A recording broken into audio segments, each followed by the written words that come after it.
Welcome to Scrollin', a podcast about the Elder Scrolls Online. I'm Ket. I'm Davius. And this is episode number 25.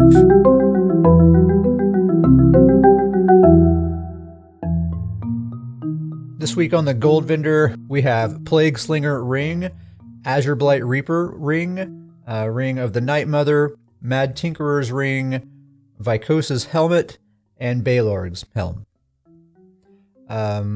Any of those standing out to you, Davies? You think you're going to pick any of these up this weekend? I don't think I'm going to pick any up, but I highly recommend anybody who doesn't have a Baelorg helm to go and grab that. I think that is a great helm to have for a PvP setup. I already have a set. That's the only reason I'm not buying one, but highly recommend Baelorg to anybody who doesn't have one. Yeah, it's a totally great, just bread and butter set to have in the inventory. If you're putting a build together and you don't really know what monster set you want to use, you can't go wrong with Baelorg. Magicka or Stamina works for anyone. This is the one where the one piece gives you just weapon and spell damage, and then the two piece, whenever you use an ultimate, you gain weapon and spell damage equal to that ultimate's cost, and then you also gain 23 penetration per point of the ultimate's cost as well. So it's a really good ultimate, it's a really good monster set, especially if you are frustrated with tankier targets and you want to be able to take out players that are pretty tanky and don't take a lot of damage. This can help you cut through those defenses pretty nicely. Yeah, and I think it's like you said, it works really. You can almost throw this on any PvP build, and you're going to be in a great setup. Even if you have a lower cost ultimate, you're just going to be constantly kind of getting that buff. Or like you said, if you have a higher cost ultimate, you can drop that ultimate and then just have a massive amount of burst real quick. Yeah. Totally agree. And what's awesome about the monster sets when they come out on the Gold Vendor is it's always, you get all three weights. You can choose medium, heavy, or light, and you can choose M-Pen or infused. So there's no RNG whatsoever. You can just get the exact weight you want, and you can just get M-Pen or infused. Those are the only two traits available. Yep. So pretty cool. And I think the helms are actually pretty low cost. I mean, I think they're like 200,000 alliance points or something like that. So yeah, if you don't have a Baelorg's helm, get out there, get you a Baelorg's helm. Yeah. The other one would be the Azure Blight Reaper Ring. That'd be the other one that probably some people are interested in. This is a cool one. It's from a medium armor stamina damage set, a 5-piece set. And this is the one where the 5-piece, when you deal damage with a dot, it applies these stacks. And then when you get up to 20 stacks, it explodes and deals a ton of AOE damage. I think it's in the ballpark of like 15k or something like that. So it's really good. It's a great PvE set, especially if you're doing fights with lots of adds and lots of mobs. And it can actually be pretty good in PvP in the right situations. It's not great in every PvP situation, but it's actually pretty good in battlegrounds where groups tend to be kind of close together all the time. I see a lot of people pair this up with that new Venomous Smite set. They pair together really nicely, and you can wipe out groups of players if you do it right. So that's the Gold Vendor. Let's move right on and talk about a little bit of news. So we actually have a very big piece of news this week. The creative director, Rich Lambert, made a forum discussion on the official forums. The title of the discussion is Update on Cyrodiil Performance and Upcoming AOE Tests. And I'll put a link to this discussion in the description because I think people are going to want to read this. We're going to talk a little bit about it here, but there's a lot more details and a lot more to say about it. Obviously, this is something that is being discussed heavily on the forums and really anywhere where ESO is being discussed. So I think it's good for anyone who's interested to actually go read Rich's words for themselves. Because I don't know, I think sometimes you can hear people talk about a thing and then you think you know all about it, but then you go read the person's words themselves and maybe they didn't mean that exactly, Yeah. So this went up on Monday, and it's a fairly long write-up. I'll just kind of go over a few bullet points here. So first of all, they're just acknowledging that the performance in Cyrodiil is very, very not good, right? And something's got to be done about it. And so this is them, making an attempt to address that. first and foremost, that's awesome. All right. The fact that any attempt at all is being made in regards to Cyrodiil performance, go right ahead. Whatever you guys got to do, go right ahead, please. Yeah, I think it's huge. We've talked in the past about how I'm actually surprised that this is, it's a big part of what we're going to talk about this week. But I'm kind of surprised about it because we've talked about in the past that the percentage of players that are in Cyrodiil is probably such a small percentage compared to the overall amount of players that actually play. The fact that they're saying, hey, like, this is the time we're going in, we're focused on Cyrodiil, they've got all this other content and expansion thing like that, but right now they're focused on Cyrodiil. It's pretty huge. I mean, it's at a point where they have to. It's true. Like it's just unacceptable. the state that it's in right now is simply unacceptable. So they're acknowledging that, and they're saying basically the gist is that they think AOE spam is one of the biggest culprits to performance. So they're saying, whenever players cast AOE abilities, that's a lot of work that the server has to do. It's a lot of calculations. The server has to figure out, okay, how many players are nearby? How many of those players does this AOE ability apply to? There's all these different things, times the number of players that are using these AOE abilities. According to Rich, it's a lot of work for the server to keep up with. So that's what they're going to be focusing on during these tests, these Cyrodiil tests, is they're going to be messing around with AOE abilities, basically just making it more difficult to use AOE abilities. And we're just going to kind of collect some data and draw some conclusions and go from there. A couple of important notes before we get into the details here. One is this is only going to be in Cyrodiil, these tests. Well, I guess actually I need to mention these tests are going to be conducted on the live server. So not on a public test server. This is actually going to be on the live game starting August 24th. So we've got a little bit of time before this actually starts happening. I think that kind of represents how, this is a pretty big deal. They don't do live server testing very often. Yeah, totally. And it's necessary in this case. If we're testing Cyrodiil performance, you got to have the population there. And that population just doesn't exist on PTS, and it's never going to. So if we're going to do a real test, it's going to have to be on the live server. So that's good.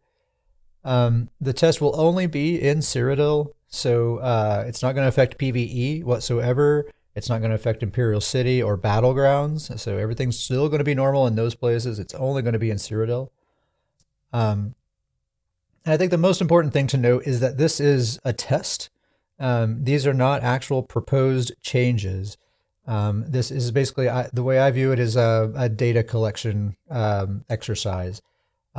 Obviously, we're going to go through these test scenarios that they're proposing here. These things are obviously way too broad for them to implement as a blanket solution. And they even acknowledge it in this. Like they're even straight up acknowledging, like, hey, if we do this, the Templar as a class basically just doesn't work in PvP.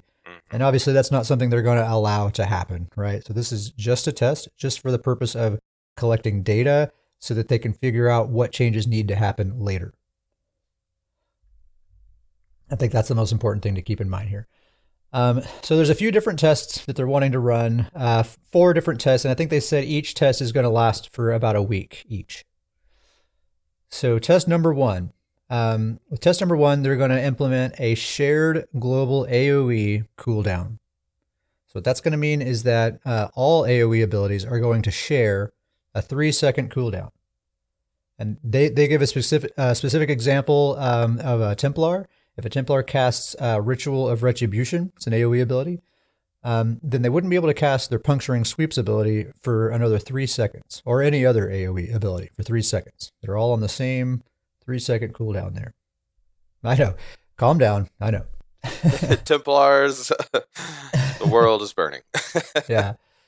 It's not just Templars, but that affects so much. But the example they give is Templar, and I think Templar as a class probably would be affected almost more than anyone. They have a lot of AoE. Mm-hmm. Test number 2 is similar, but a little different. It would be individual AoE cooldowns. So each individual AoE ability will have its own cooldown, but not a global cooldown. So for example, Templar, again, if you cast Puncturing Sweeps, you wouldn't be able to cast Puncturing Sweeps again for another 3 seconds, but you could cast another AoE ability right away. So each individual has its own 3-second cooldown.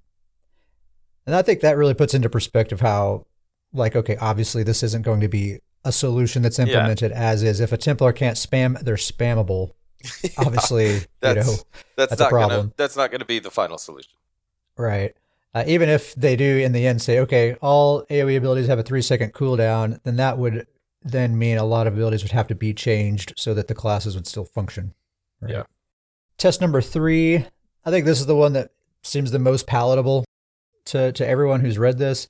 So no cooldowns at all. Instead, they would implement a ramping cost to all AoE abilities when you cast them back to back. So kind of how streak or dodge roll works, where if you're a sorcerer and you streak multiple times in a row, it costs more and more each time. Same thing with roll dodge.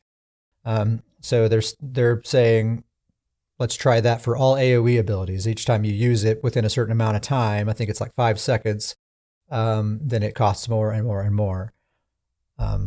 That one seems the most palatable to people because that's not preventing you from actually using the ability. You still have control. You still can choose to use that ability or not. I think of all these proposed changes, that's the one that seems the most reasonable. Yeah, I'm with you on that. I think that, that one stops, the main thing what they're trying to do here is stop AoE spam, and that's going to really hit people sustain hard if they're just spamming those same abilities over and over and they're just ramping Yeah, up. it would presumably accomplish their goal, and it's not changing the combat system drastically. I mean, this is what's so great about the combat system in this game is there typically really aren't cooldowns, right? You can cast whatever ability you want whenever you want, and that's why it's fun to me. Yeah. I'm really hoping that the ramping cost ends up being kind of more the direction that they lean if they go through with any of this. I'm with you. I think that this one um, has makes the most sense kind of out of the gate. But like we said, they're doing tests, so these are all to the extreme, and they're just collecting a lot of data right now. Yeah, totally. And then the fourth and final test would be a combination of individual cooldowns, so test number 2, and the global ramping cost, test number 3. So it would be test number 2 and 3 combined would be test number 4. Um, that just sounds terrible. Test 1 and 4. Those are tough. Those tests Yeah. are tough. So yeah, there's a lot to dig into. I don't even know if I want to dig super deep into it because, like I said, it's just tests, and something has got to give in Cyrodiil. Like if it's a choice between letting Cyrodiil be as it is right now or having 3-second cooldowns on AOE abilities, I honestly don't know which I would prefer. Because it's almost as if your abilities have a 3-second cooldown already a lot of the time, because of the performance. It's just so bad. Yep. There's also going to be double AP while these tests are going on, and I don't even think you have to do anything. It's just when you do PvP in Cyrodiil, you're going to get double AP for everything you do. I wonder if that's going to be enough of an incentive to get people in there to actually do the testing. Yeah, I mean, that's kind of my concern. First and foremost, I want to say like it is awesome that they are doing this. They are diving in. They're putting in the work. They're putting in the research of trying to fix Cyrodiil. They're doing live server testing, which is, that's risky for them to do. Like that's what you want from the developers of the game you're playing. Like it's the right attitude. They're doing the right thing. But this specifically, I kind of asked that same question. Is that the concern that people have voiced is that, well, why these tests are going on? I'm just not going to go into Cyrodiil because it sounds like it's going to be miserable. But the overall hope would be is that that's the time that we want to flood Cyrodiil the most. The more data that we can give them, let's get in there and let's everybody go in there and try to give them all the data so that they have what they need to get this fixed. So it's great in the future. But I would hope to see better incentives. Double AP is great, but for people that are in Cyrodiil all the time, I mean, I could ask you how much AP that you have. Those players have that in the millions. They don't. They just have excess of it, and so those Right. regular Cyrodiil players, double AP really doesn't mean that much for them. So I would hope and I don't think they will, but I would hope that they make this more of an incentive to get players in there. Because if players aren't in there, then these tests aren't going to give them the data that they need. Yeah, I think a big concern with a lot of people is that they're probably going to have positive results no matter what, right? Like Yeah. there's a very good chance, I think, that all of these tests are going to show, yeah, performance improved. Uh, but that doesn't it's not necessarily a good thing though. Like, you know, yeah, performance improved, but now we have 3-second cooldowns on all of our AoE abilities. Like it just doesn't. That doesn't seem like a great trade. You know what I mean? No, no, not at all. And so, if it's a matter of like, okay, we're going to run these tests, and then if performance improves, then yeah, we're going to go ahead and implement some of this stuff.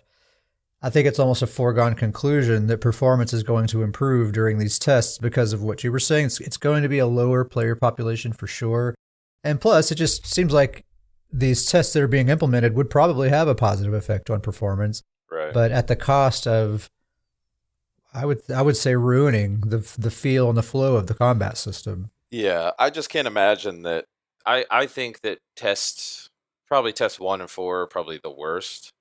If they do figure out that those have the best data, I still think that for them is only, and this is just pure speculation, but I still think that only means that there's certain AoE abilities that they might give certain cooldowns to, but there's just no way they're gonna do these type of extremes in the live game. Um, Yeah, I don't think the final solution isn't going to be flip a switch and all AoE abilities now have yeah, a 3-second cooldown, right? That's not absolutely not going to be the case. I am just going to straight read this paragraph here. So Rich says, after we complete the above tests, we may try other combinations of cooldown, cost, and regen values on AoE abilities. However, we need to run these tests first and then assess the data. We'll then let everyone know what we found and how we will move forward. We'll be very upfront, but please be aware that if these tests confirm our hypothesis, then chain casting AoE abilities will no longer form the core of the ESO PvP experience in the way it has for the last few years. And then he says, we would then go through each class and ensure that there are viable builds for each and make adjustments as necessary. So that's the magic kind of sentence that we needed to hear, right? right. Um, Now, honestly, I'll tell you from my perspective, this sentence right here, chain casting AoE abilities will no longer form the core of the ESO PvP experience. That sounds amazing to me. That actually sounds like I'm on board for that goal right there. No more chain casting AoE and PvP. Yeah. That sounds awesome. I don't know if I want a 3-second cooldown to be the thing that makes that happen. But I know that AoE spam is annoying in PvP, especially in battlegrounds. Man, you can't even put your foot on the ground without just fighting Yeah. for your life against the environment. Hmm.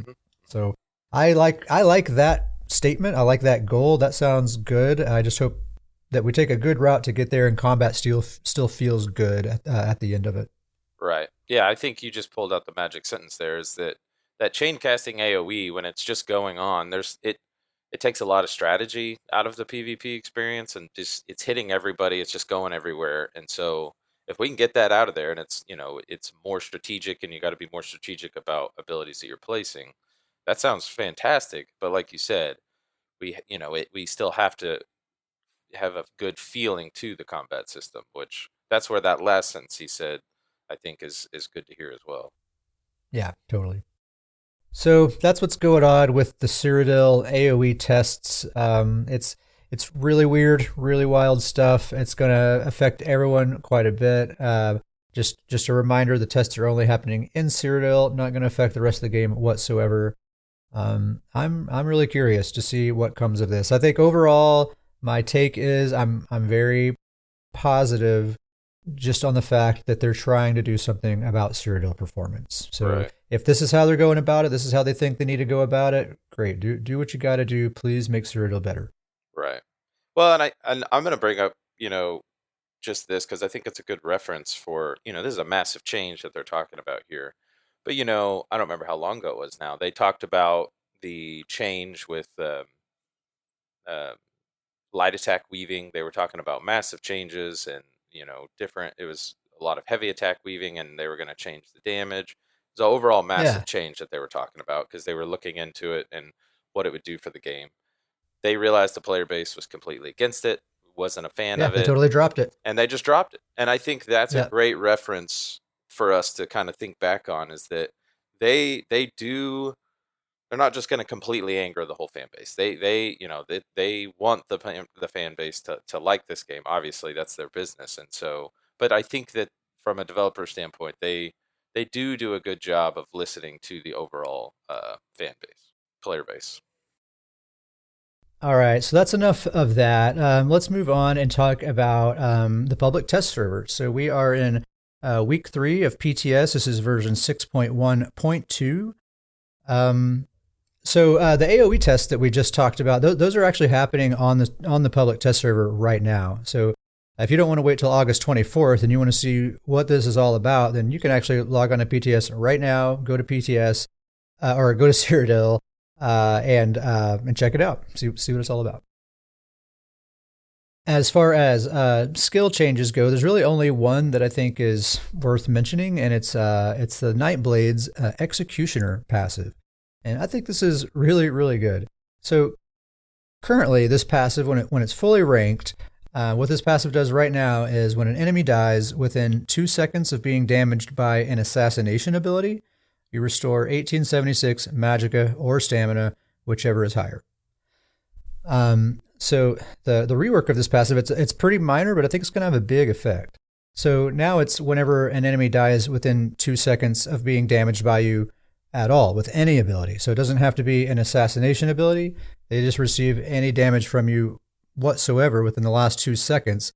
And then when they die, you're going to get that 1876 magicka or stamina. This is a gigantic buff, I think, for a PvE Nightblade. In PvE, there are obviously tons of mobs, tons of trash fights that you got to get through. But even with boss fights, I mean, a good number of boss fights have ads that they summon, and it's not going to take a lot of ads to get, something like a big return out of this. Say you're fighting a boss and he summons a wave of 10 ads, which I would say that's a small summon for a lot of boss fights. Yeah. You don't even have to focus those ads. You just keep focusing the boss, and so you just have caltrops on the ground.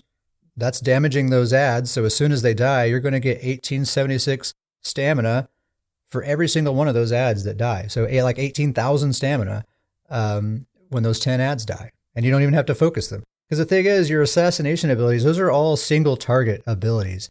So like when there's a mob around, you're not targeting each individual mob with your single target abilities. If you are, that's not the way to do it.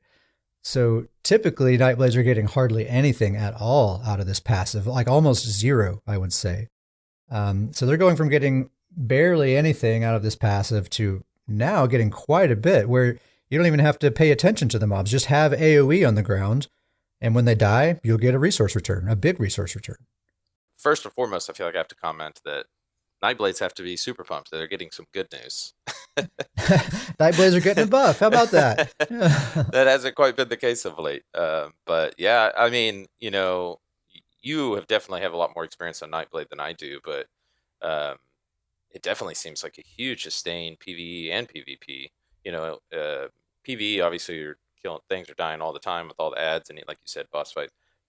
But even in PvP, in a battleground, people are dying all the time. You throw some caltrops in a fight, and then, just take in the sustain. It's pretty cool. It's interesting. Like, this can really turn Nightblades into, like you said, they already have excellent sustain, but this can really turn them into maybe the best sustain class in the game. Yeah. I've said that before. Like, really one of the class-defining features of the Nightblade is that they have excellent sustain. Maybe the best sustain of any class. I don't know. Maybe someone can contest me on that, but they have very, very good sustain. This is just going to help them even more. And this doesn't require that you get a killing blow, right? You just have to do damage of some kind, and you're going to get that. It's such a huge difference, because getting 1876 for killing a single target, I feel like I don't even care about that, like it's not exciting at all. But if I get 1876 every time anyone dies that's around me, I'm I'm a lot more interested in that. Yeah. So that's really cool. Yeah, very good news for Nightblades. Um, so yeah, that's basically all the skill changes. There's some sets that have been adjusted further as well. So Shadow of the Red Mountain has been adjusted a little bit more. So now instead of having a 2-second cooldown, it has an 8-second cooldown.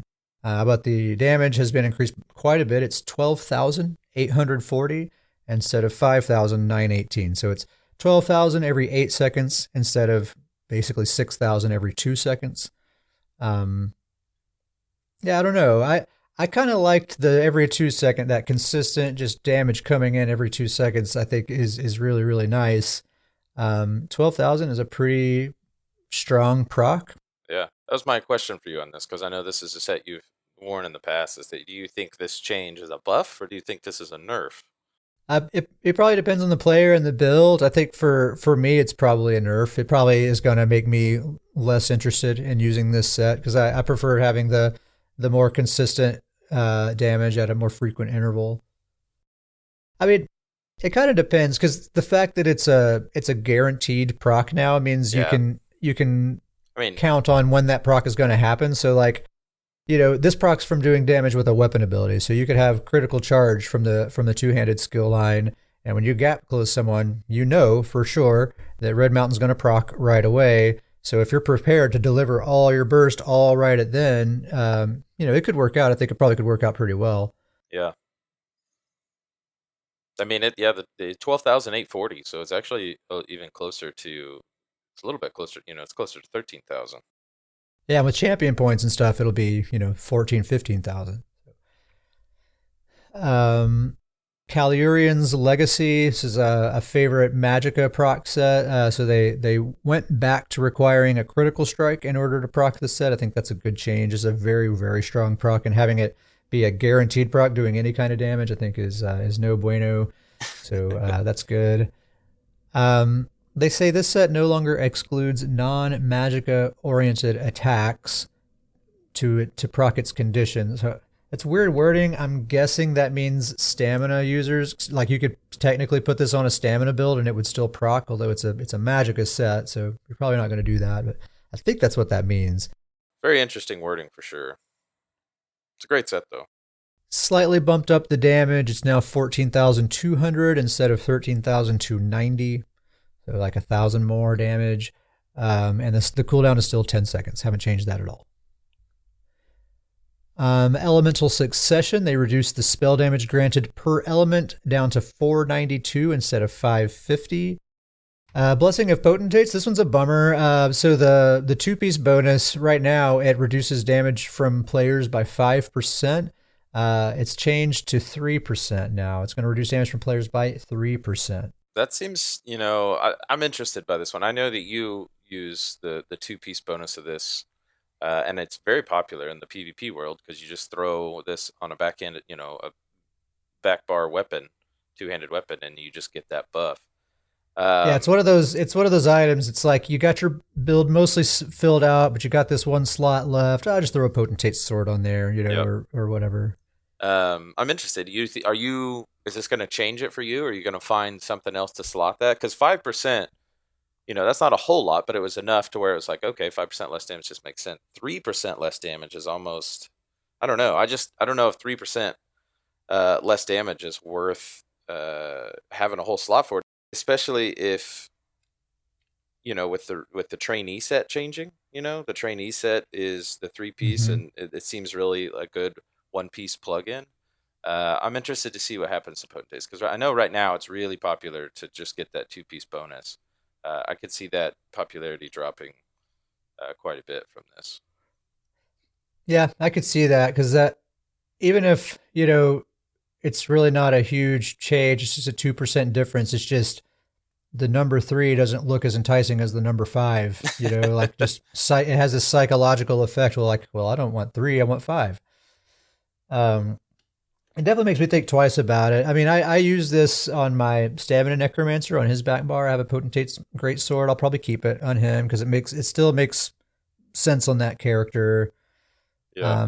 But I don't know. I mean, I think I mean, obviously it's been nerfed, so the popularity is definitely gonna go down for sure. Same thing for me. Lord of Nords is my StamDK, and I'll talk a little bit him when we talk about what we're doing. But I've kind of got a slight new build idea for him that this, is involved the potentates, and so it's kind of a bummer to see it nerfed. But Yeah, I don't. I really wish they hadn't messed with this. I feel like a 5% damage reduction was fair. I mean, they really are targeting survivability in PvP in general. We've gotten healing nerfs recently.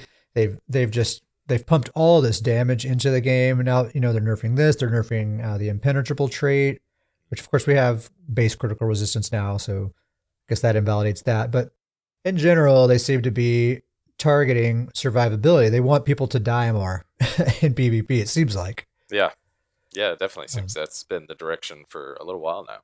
Which, in no CP, mission accomplished. If you go into a battleground, congratulations, guys. People are dying a lot more right now.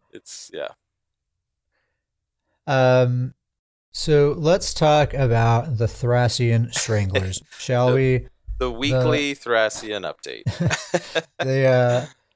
The next chapter in this long saga of this weird mythic item. This was the one where the first PTS notes for Greymore dropped, and I feel like this one just almost had like a big highlighter on it for everyone. Like, whoa, what is that crazy thing? And the devs just seem really unsure about what they want from this thing. And it's funny, last week they made some changes, and then they made a note saying, hey, we're still not done. Here's what we're planning to do further next week. And so now here we are. It's next week, and they're doing something totally different from what they said they were going to do. Totally. So it's like ideas are just kind of being thrown around all over the place. I would love to be like in these meetings. Like how is this Thrassian thing being discussed in these meetings? It seems like just like every idea that anyone comes up with, like, well, let's try that one. Let's see what happens. It really seems like this is an item that's in the game. It's already in the game right now, and it seems like those conversations are, guys, this is in the game. We wish it wasn't because it's just not what we want. It almost seems like that they would totally just delete this item if that was an option on the table. They just don't know what they want this thing to do. Yeah, I don't know. I feel like the original iteration was fine, but I don't know. I guess, they're the ones with all the data, so they know, but it never really seemed like an issue to me. So I guess let's just get into what's happening here. So they're reducing the weapon and spell damage per stack down to 17 instead of 40. 17 damage per stack. So the set no longer causes you to take 1% additional damage per stack, and it no longer decreases your healing by 1% per stack. So no more increased damage, no more healing reduction. That's not a part of the set at all anymore. So instead, now this set causes you to lose 120 maximum health for every stack that you have. Now, I'm sure these numbers are going to be adjusted further as we go. I still don't think they're anywhere close to having this where it needs to be. They say the reason they're having this reduce your maximum health is because they wanted like a more visceral kind of visual indicator that you're getting this penalty. So like when you actually see your health bar shrink, it makes it real to you that you're getting penalized for using this thing, for gaining this power. So I get the idea of that. I understand that. Maybe these numbers just need to be adjusted a bit. The maximum stat count is still 50, just like last week. And so when you have all 50 stacks, your stats, you're going to have 850 weapon and spell damage, because we only have 17 damage per stack now, and minus 6,000 health. And then also the 50% reduced shield strength is still a part of it as well. So 850 damage, negative 6,000 health, 50% reduced shields. They also increased the duration of the stacks up to 1 hour instead of 10 minutes. And they said they just wanted to better cement that quasi-permanent situation there.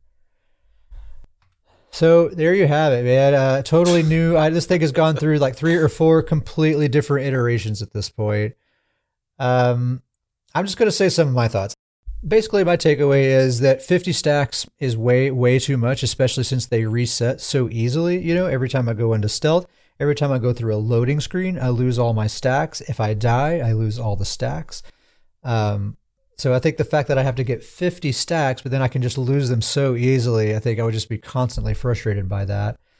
And then when I do have all 50 stacks, I just don't think 850 damage is enough of a reward for getting all that. And so I have a breakdown here.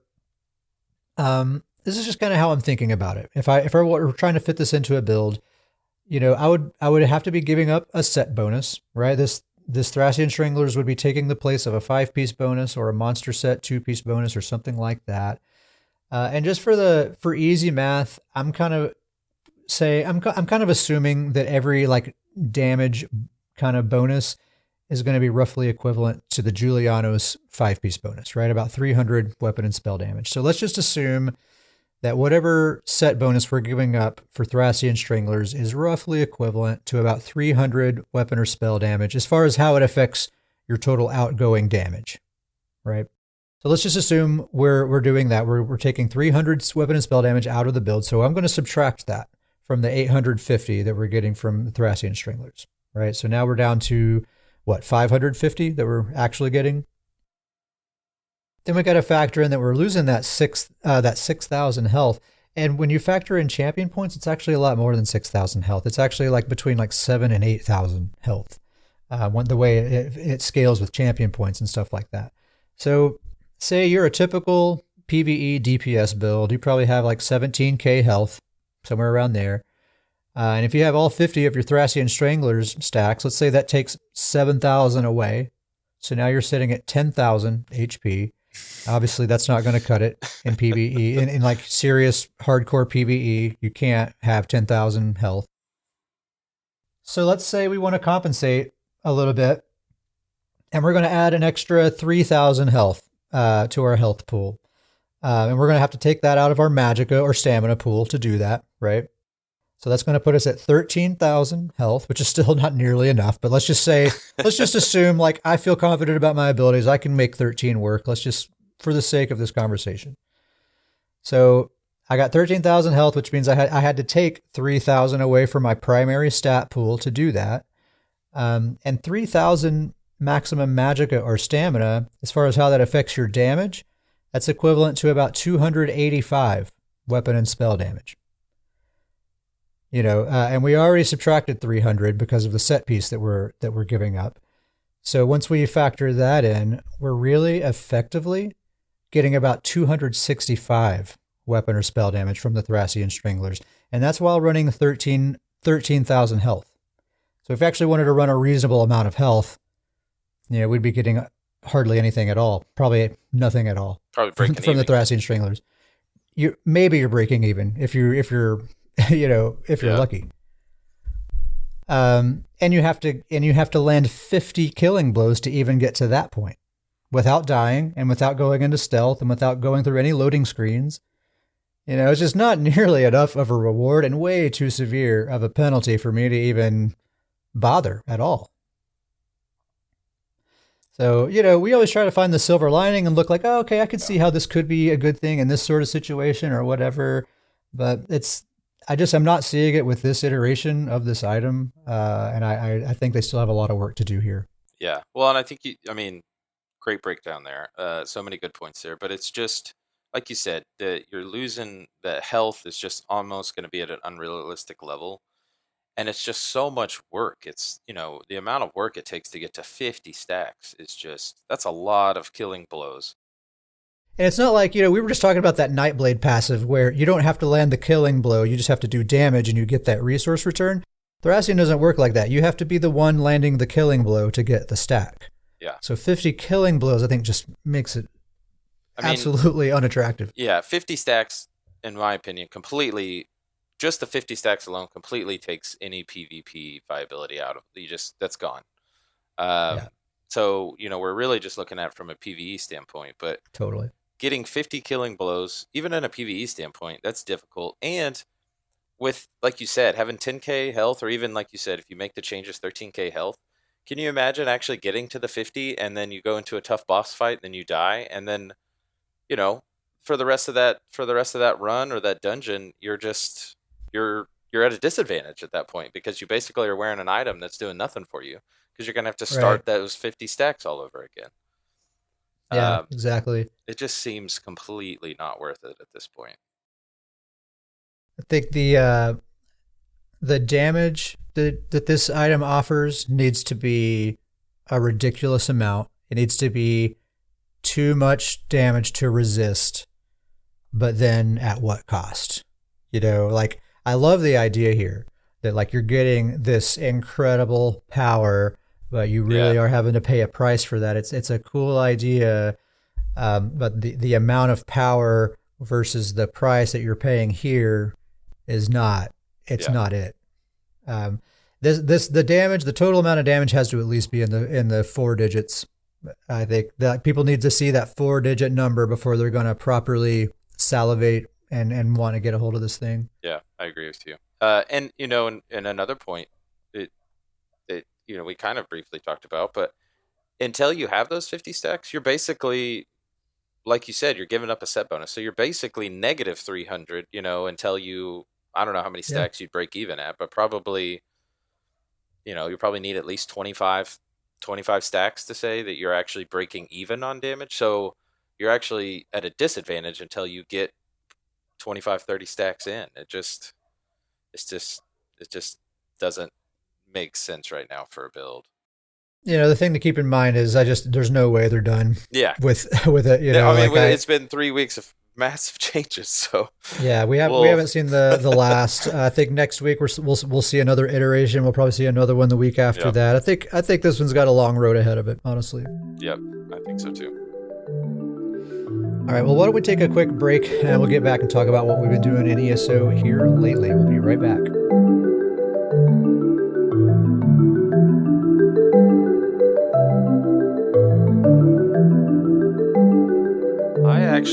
I've had a busy ESO week this week. I've kind of really dove into it, tried to knock out a lot of stuff. I'll start off very strangely. This has been kind of a PVE focused week for me, which is It very happens. very abnormal for me and you. But I kind of looked. It's kind of my perspective, and I've kind of had this thought process, but I really kind of dove into it this week. PvP very much my favorite style of play in the game. We've been doing PvE focus mainly for a while now. But a big part of the PvP is as we've been doing, working, tweaking with builds, farming things up, and so I kind of just spent this week making sure I have PvE tools to make sure I can farm for my PvP.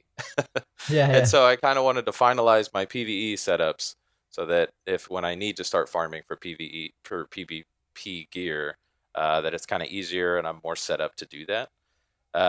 So the first change that I started doing is with Davius, my main character, Davius Starjumper. He's a Magicka Templar. He very much used to be a PvP group battleground healer. Obviously, with no longer group battlegrounds, he has been sitting on the shelf. Don't use him very much anymore, and I kind of did this mainly just using him for a tank setup, so we can get quick dungeon queues and things like that. And so I really kind of dove in and made some changes with him. Nothing I don't think out of the ordinary. I will very much admit PVE. It's been a long time since I've done it, so going back and thinking of PVE builds was kind of tricky, just because I haven't done it in so long. But uh, basically, real quick, change what I did to him is the 5 ebon pieces. This is just the tank setup that gives the whole group. It gives a lot of health for the tank, but it gives the whole group a health buff, a max health buff. I put Trimmer Scale on as his monster set, and this is basically just the one that when you taunt somebody, it does damage, but the way I've set up his tanking, he really doesn't do a lot of damage. The main reason I wanted it is because it reduces physical resistances on the target that I'm taunting, and it's not an actual debuff. It can be stacked with what's the name? It's not a named debuff, Exactly. It's right? not not a Yeah. named debuff, so it can stack with other debuffs. And then the other, I'm just running a 4 piece of Death's Wind, just because the 2 through 4 on that is max health and armor. Uh-huh. So just stacking his health up a whole bunch and just working on debuffs and then kind of group buffs. But it's kind of been fun setting him up as kind of a tank. I've had fun tanking, and so I really kind of just want to take him just to have some use out of him, kind of turn him into this PVE tank and that works and kind of goes through it. It's kind So of cool to see like this evolution of that tank setup, because it started out kind of like we were saying, like, well, I just want fast Qs, and I just want, yeah, like, I'll be a good enough tank. I can taunt and not die. That's fine. yep. But like now, like as you're doing it, like, oh, actually, I want to be a good tank. It's like you're like keep like making them better and better and better Yep, at it. I So just kind of swap little pieces out every week until now. I think the point is, I think he's pretty much a well-rounded tank. He's yeah, pretty much purely focused on it, so it's a lot of fun. I think that he's set up now to where I could actually do some pretty in-game PVE yeah, we're content doing tanking with veteran him. DLC dungeons, and that Yep, dude is tanking, like yep, straight up tanking. he Yeah, can do it. So the other PvE that I've done, the Never Ending Nord, that's my Necro vampire character. I have the one talked you about him in the abandoned. past. I abandoned him, talked about coming back, abandoned him again. I have just accepted him for what he is, with what vampire is right now, and I've just completely transformed him into my PvE DPS character. Um, I like the character. I like the look of him. Love the name. So I wanted to do something with them, and I just decided, all right, I think the only way I'm going to get some viability out of this guy is just to make him purely PVE DPS. And so I Uh-huh. actually kind of worked with you through the week of, um, abilities and things like that, because I personally have never made a PVE DPS character. Back when I used to do PVE, I only did heals, and then very, very light tanking, but I never really had just a pure focused DPS character. And so I just kind of went back to the basics on him. I just did 5 piece Julianos, 5 piece Mother Sorrow, and then since he is a Necro, I have the both the summon, the Necro summons on him. So I went with Maw the Infernal, just to have another uh, summonable thing out there, just mainly just for Yeah, fun. Uh, sure. It's actually a really strong set too. yeah, that was kind of the funny part. So I kind of just picked these, and you're like, "Yep, that sounds like a PVE pretty common setup." So, Yeah, it's a pretty solid set. Yeah, totally. so yeah, I'll actually be able to use him now. It's nice to finally have a PVE DPS character when I need it. Um, I've got to kind of work with the rotation on him. I'm still a little rusty, but ideally, this character would be as if I ever need to farm like set and trials or things like that. Now I actually have a DPS character where I can jump in there. Yeah. Whereas Davius being a tank, I don't think I'm ready to start tanking trials yet. Haven't tried that out. So it's kind of nice just to have just a PvE DPS character on the list. It's good to have a PvE DPS on the roster for sure. If you spend much time in this game at all, there's no escaping PvE. You're gonna have to do it. Yeah, Even if you want to only do PvP and nothing else, I mean, the coolest builds are gonna require some PvE. yeah. You You know. still got to be able to have the tools to farm the PvP build that you want to put together. Yeah. I'll mention this because it was kind of a hilarious joke yet sad at the same time with Neverending Nord. So he is a vampire. And so I put my build initially together, and I was kind of talking with you, and we were working through it. And I think initially I only had like 3 vampire abilities on there, and as we were kind of talking through it and kind of trying to get the DPS up, it was just funny because you were like, "Well, I would probably drop that a vampire ability." And it's like, "Oh man, okay, all right, well I'll drop that one." And now only got 2 on there, but all right, he still has some on there. And then we would tinker and change, and you're like, "Well, I'd actually drop that vampire ability." Yeah. So we talked about that. We kind of joked just how sad it is for vampires. He only has 1 vampire ability left, and it's the spammable that is totally not going to be viable after this patch update. So, Oh, the one that costs health. yep, one that costs health. Yeah. So after this patch update, he will have no vampire abilities. I guess at this point, if things stay the same, I might just cure his vampirism. I don't know if it's even worth still having on there. And a lot of people are coming to that conclusion too. just I don't know. Vampire, it needs some love right now. It's kind of in rough shape. Yeah, I'm still hoping. PTS isn't over yet. I'm still hoping that maybe Maybe something will happen. they'll get some tweaks. I don't imagine anything major would happen, but maybe they can fix this spammable situation or something. Yeah. Yeah, Yep. So at least Never Ending Nord, he's off the shelf. He'll be my PVE DPS. I just got to get a little bit better with the rotation to kind of keep getting his DPS higher, but I think he's pretty well set up for it. So that's kind of been my PVE focus part of this week is building him up as my DPS and then making Davius more tank viable. Um, I'm still addicted to Bear Claw. I haven't figured out how to not log in with him. He is still the kind of the go-to anytime I get to the login screen.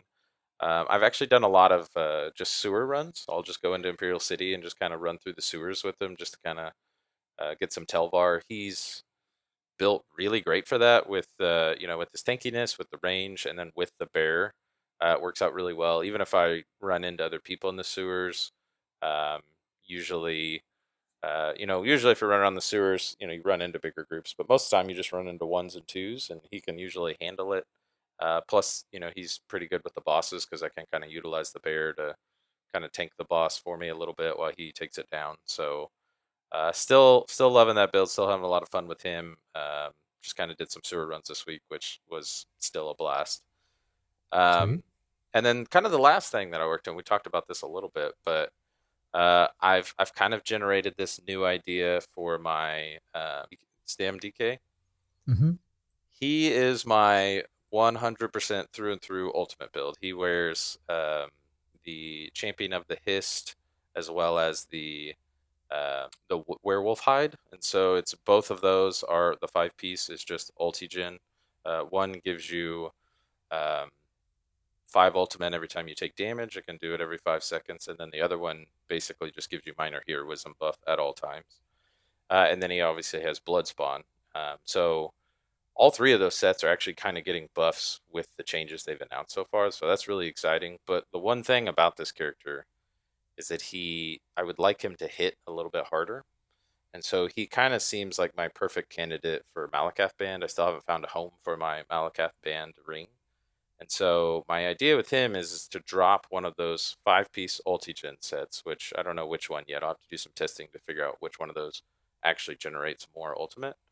But to drop one of those, keep Bloodspawn with the buff it's getting, and then keep one of the 5 piece Ultigens, and then throw on a 3 piece Potentates, which if you have 3 of those, the 3 piece buff is it reduces your ultimate cost by 15%. So I'm hoping that kind of makes up for me losing that 5 piece, and then I Yeah, I can think it throw will. yeah, and so then I can throw that Malakoth band on there, and he can hit a lot harder in PvP areas. So What's nice about that potentates? I know we talked about this before, but that ultimate cost reduction, 15%. Your Dragon Knight Battle Roar passive, it gives you resources based on the cost of your ultimate whenever you use your ultimate. mhm. That still is based off of the ultimate's original cost. Even though it's getting a reduced cost, you still get the resource return based on the original cost. So that's pretty nice. Yeah, I'm pretty excited about it. I think it's going to work out really well. And we've talked about Malakoth Band and Battlegrounds and PvP. It'll definitely give him a little bit more bite. Nice. And we always talk about Malakoth Band as being very PvP focused compared to PvE. And this character is great for that. He's very much a battleground. I usually only do PvP with him, so I'm excited to make this change. Pretty easy change, it's pretty easy to get a hold of some potentates. So just a little bit of testing, and then once this patch and those updates happen, uh, I'm pretty excited to see the new Lord of Nords. That's the character's name. I'm excited for Yeah. that. He's one of my favorites. Yeah. It's cool. Yeah, I love seeing this character because he really is. He basically just spams leap, right? Pretty much. He basically just uses leap as a That's spammable. what he's all about. Just spam and leap. He's just leaping all over the place. Yeah, so much ulti jet. He's just always got it ready to go. But yeah, that's pretty much what I've been up to. What about you? Well, believe it or not, I've been playing some Elder Scrolls Online. What? Uh, I think the thing that I want to brag about the most this week is that I've been doing my crafting writs. I I go through phases. You know, sometimes I'm like really on top of it, and I do my writs every single day. But I don't know. I've been in a phase for about 2 or 3 months, I would say, where it's like I'm not gonna do my writs. I don't know. I have plenty of mats. I got gold. I'm not gonna do my writs. I have seen both sides of the spectrum on this. Is that here recently where you're just like, I'm not going to do it. I've also seen the side of the spectrum where you did not take a character into a battleground. They couldn't go into a battleground until they knocked their writs out. That was the rule. Was that Yeah, different character can't queue up for a battleground until the writs are knocked out. that's how they earn it. Yeah, do your writs, then you can go kill some stuff.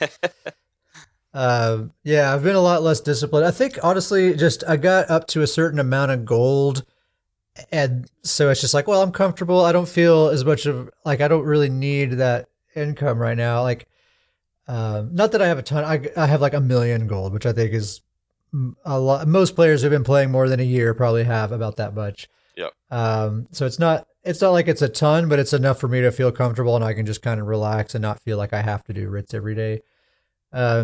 But there's been a few situations lately where I've been trying to put builds together, and I go and find that, oh, what's this? I don't have a giant pile of dreg wax or rosin or whatever. Like, what is this? I have to go buy this stuff like a peasant, you know? So that can't stand. I got those mat stores have to get built back up. So I'm doing my writs again on like 13 characters. You know, it takes some time. I just imagine you like looking over your shoulder, talking to like a guild vendor, like, hope nobody sees me buying this Dray wax. Yeah. How Yeah, embarrassing this would be. and I can afford to buy it, but I just like having my own. Like I like being self-sustaining, you know, it just makes me feel good. Yep. I'm getting back on the writs, you know, getting all my surveys, hunting all those down, refining all those raw materials to get those gold mats. So that's been good. And actually, I do enjoy it, especially the getting the surveys. I was doing that just this morning before we started recording. You know, I put on a podcast, I drink some coffee, and I just ride around the whole map, you know, finding these surveys. And I don't know, it's just kind of a relaxing, nice little way to spend some time, I think. The opposite of a really intense battleground. Yeah.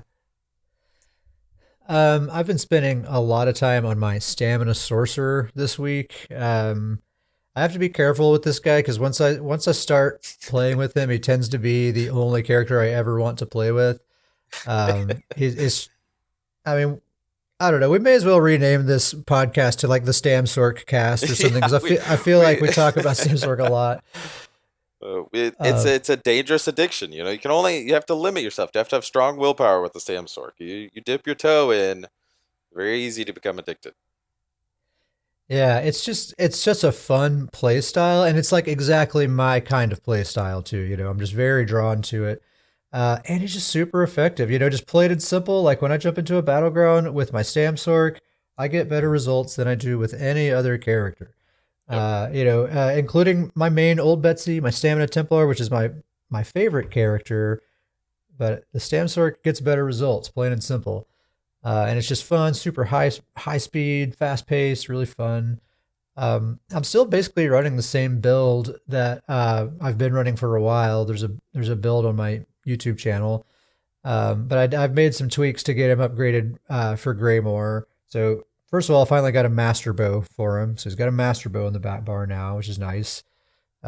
He's still running Briarheart and Morkilden, but Morkilden is only active on the front bar, right? Because I got that master bow. Troll King, and then he's a dual wield on the front bar. It's a ton of damage, dude. He does a ton of damage. The Briarheart with with his critical surge ability and Troll King, he's like surprisingly very, very survivable. Even though he's a total glass cannon, like there's zero investment in resistance or defenses of any kind. But he can really jump into a group and brawl and take some damage, and he has these multiple layers of these heals coming in just based on damage done. That he can usually hang in there pretty well.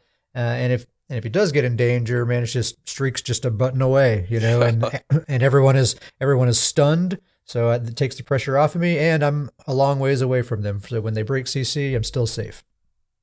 Well, now you make me want to play with my StamSorc today. Yeah. StamSorc, super awesome, and I played with him last night. We did our goon night last night, and I guess I gotta shout out to the weekly GrizzlyCon shout out because I was basically planning on skipping goon night last night because you were planning to be out of town. I Yep. was doing a lot of stuff yesterday evening, and it's just been like a long, exhausting week, and I was like, I'm just gonna go to bed early tonight, I think. So that's what I was doing. I was actually like on my way, like ready to get in bed, and then GrizzlyCon hit up the Discord, which came up on my phone, and it was like, "Hey, where are the goons at?" You know. We I was need to like, make like just a sound bite that is the GrizzlyCon shout out, yeah, weekly shout yeah.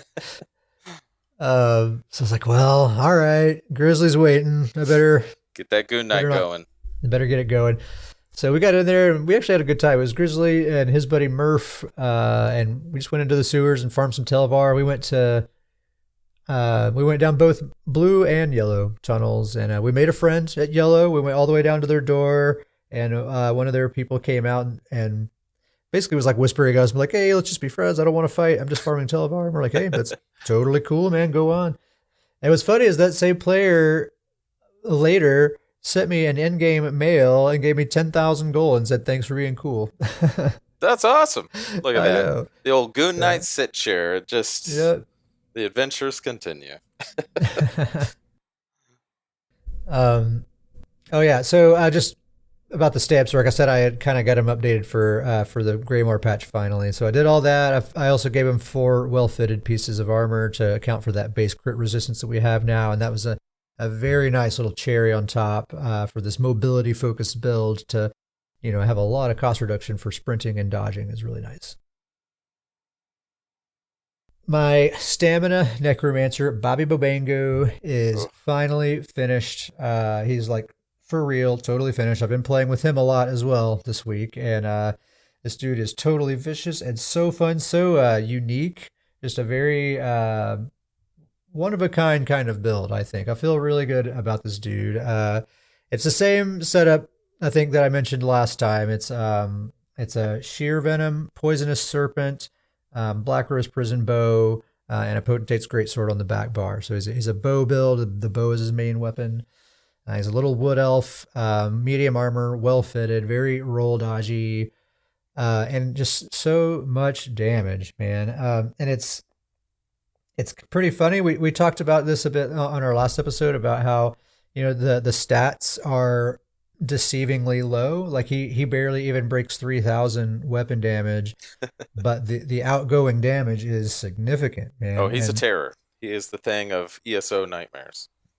yeah, um, and it's so much fun. And usually the drawback on he relies so much on procs. That's why he has so much damage because he all this damage is coming from procs rather than his weapon damage stat. And since his weapon damage is so low, typically on a build like that, your heals are going to suffer for that.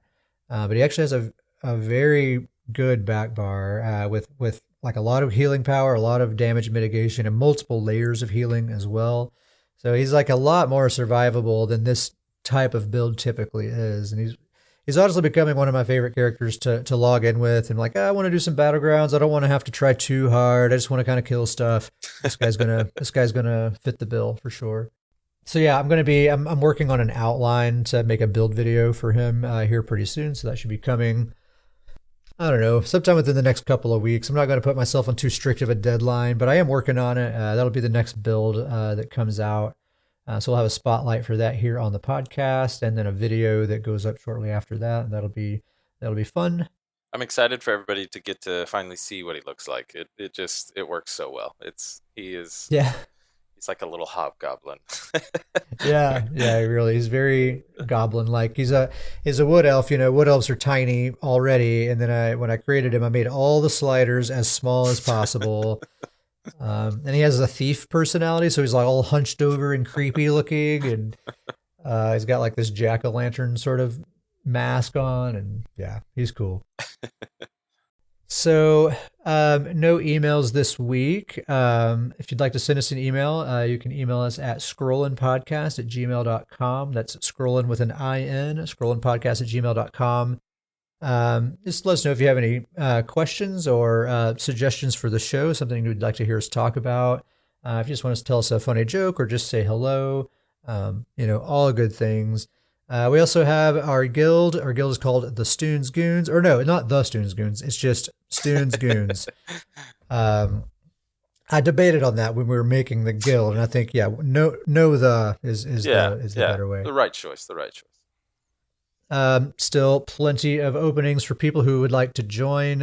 So just, again, you can send us an email at scrollinpodcast@gmail.com, or you can contact us in-game at KetSparrowHawk or at StarJumper. Students Goons, we're basically just a social guild. We mostly just like hang out in Discord, and we all kind of are doing different things at different times. I guess if we had to choose an area of focus, it would probably be PvP. But we do a lot of PvE. We do a lot of questing, and we even nerd out on lore stuff, and even some like joking sort of role play kind of stuff as well. We're kind of into a little bit of everything. Boxes. We just check all the boxes. Stoons Goons. Yeah. Any closing words? I was just gonna give a shout out to the Stoons Goons Discord. I highly recommend anybody that reaches out to us definitely join in the Discord. It's kind of been popping lately. We've had some good conversation, good theory crafting, good just a lot of fun conversations lately. We're getting enough people where people are kind of in there and chatting and talking. It's been a lot of fun. You're burying the lead, all right. It's there's a lot of memes in there. All right. Great place for memes. some hot memes in the Discord. No, it really has been. The Discord has really been surprisingly active these last couple of weeks. Like some people are really getting in there and just hanging out and being there. It's cool. I really enjoyed it. It adds a cool element to the game when I come home and I sit down, log into ESO, and there's already like kind of a gang hanging out, ready to socialize and just talk while we play and stuff. I really enjoy it. Okay, I guess that's going to be the end of episode number 25. Thank you for listening. Thank you for sticking around this long, 25 whole episodes. Can you believe it? We've been doing this. Well, I've been doing this about a year and a half. Davey has jumped on board, I don't know, several months ago at this point. Yep. Looks like it's still going really strong, man. We've been having so much fun, and I think bright things are ahead. Yeah, it's been fantastic. So yeah, thanks again for listening, and we will catch you next time on episode 26.